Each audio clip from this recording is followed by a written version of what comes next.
സംരംഭകരെ മനസ്സിലാക്കി വെച്ചിരിക്കുന്ന ഏറ്റവും വലിയ സെയിൽസിലെ ഒരു അബദ്ധം എന്ന് വെച്ച് കഴിഞ്ഞാൽ ഏതൊരാൾക്കും സെയിൽസിൽ ജോലി ചെയ്യാമെന്ന് വിചാരിച്ചിട്ട് ആളുകൾ എടുത്തുകൊണ്ട് വരുന്നുള്ളതാണ്. അത് വിദ്യാഭ്യാസ യോഗ്യത പരിഗണിക്കില്ല, സ്കില്ല് പരിഗണിക്കില്ല, മൈൻഡ് സെറ്റ് പരിഗണിക്കില്ല, ക്വാളിറ്റി പരിഗണിക്കില്ല, ഇതൊന്നും പരിഗണിക്കില്ല. ഏതൊരാളെയും കൊണ്ടുവന്ന് തള്ളുന്ന സ്ഥലം സെയിൽസാണ്.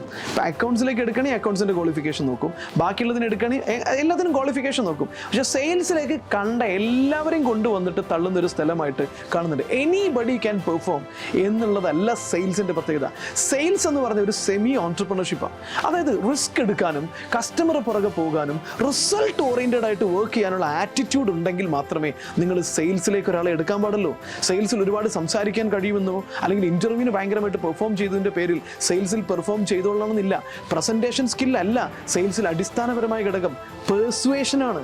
കസ്റ്റമറുടെ പുറകെ കസ്റ്റമർ റിജക്ഷൻ പറഞ്ഞാലും വേണ്ടെന്ന് പറഞ്ഞാലും പിന്നെയും കസ്റ്റമറെ പിന്നാലെ പോയിട്ട് ക്ലോസ് ചെയ്യാനുള്ള ആറ്റിറ്റ്യൂഡാണ് ഒരു സെയിൽസ്മാൻ്റെ ഏറ്റവും അടിസ്ഥാന ക്വാളിറ്റി.